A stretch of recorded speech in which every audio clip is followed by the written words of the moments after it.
पर माता, जब मैं सोचती हूं उन परिवारों के बारे में जिन्होंने अपना पुत्र खोया, किसी का तो इकलौता पुत्र, कैसे कैसे करके उसने उसको पाल पोस कर, उस मां से पूछो, उस बहन से पूछो।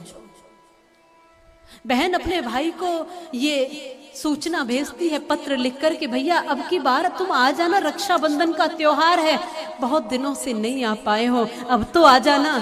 पत्र लिखकर भेजती है, भाई कहता है नहीं आ पाऊंगा, मुझे छुट्टी नहीं मिल पा रही है। मन तो करता होगा ना घर आने का, उनका भी मन तो करता होगा कि माँ की गोद से लिपट जाऊं जाकर के, लेकिन मातृभूमि की जिम्मेदारी है जो उनको वहां खड़ा रखती है, इतने कष्टों में भी, इतनी विपरीत परिस्थितियों में भी।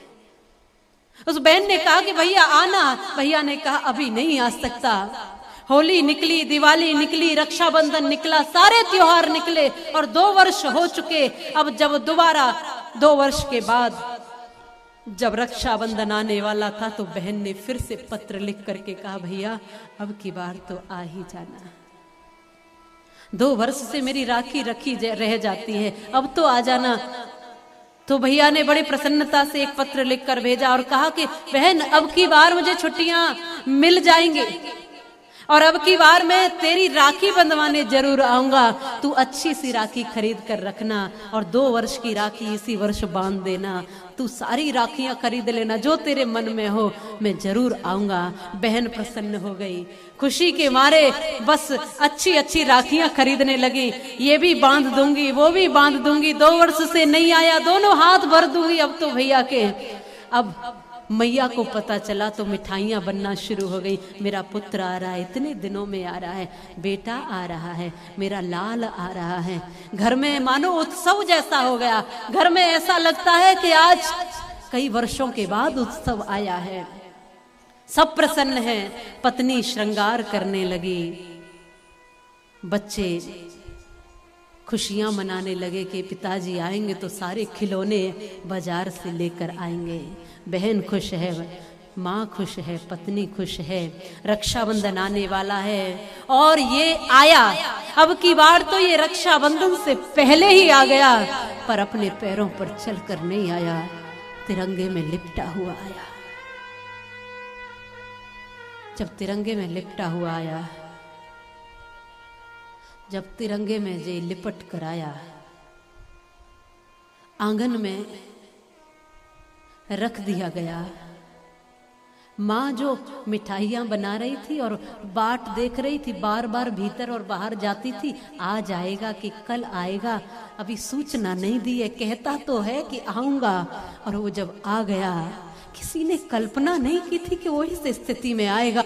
माँ छाती पीट पीट कर रोने लगी, बहन तो मूक हो गई, कुछ शब्द ही न निकल पाए, और पत्नी उसका तो मानो जीवन ही चला गया, सब कुछ चला गया। उस परिवार का, हमारे लिए तो एक व्यक्ति जाता है, लेकिन उस परिवार के लिए तो उस परिवार की सारी खुशियां चली जाती है, उस नन्हे बालक का तो भविष्य चला जाता है। सब रोने लगे तो वो तिरंगा हटाया और हटा करके जब देखा, अंतिम दर्शन तो कर ले, अपने लाल के मुख को तो देख ले। पर वो माँ मूर्छित होकर के उस समय गिर पड़ी जब उसने देखा कि उस पुत्र का शीश नहीं आया, शीश शत्रु काट कर ले गए, केवल धड़ ही धड़ आया। उस बूढ़े पिता की कमर उसी समय टूट जाती है, उसके कंधे, उसका जज्बा, उसकी हिम्मत सब समाप्त हो जाती है। आप महसूस करके देखिए उस पिता का दर्द, जिसके सामने उसका बेटा इस अवस्था में पड़ा है। वो पिता सांस ले रहा होता है लेकिन वो जिंदा नहीं रहता। वो माँ जी तो रही होती है लेकिन उस बालक को खोकर के शायद उसके पास कुछ नहीं बचता। बहन कहती है ये तो बहुत निष्ठुर है। जब रोता हुआ देखा अपनी भाभी को तो भाभी को कहती है ये निष्ठुर है, इसके लिए मत रो।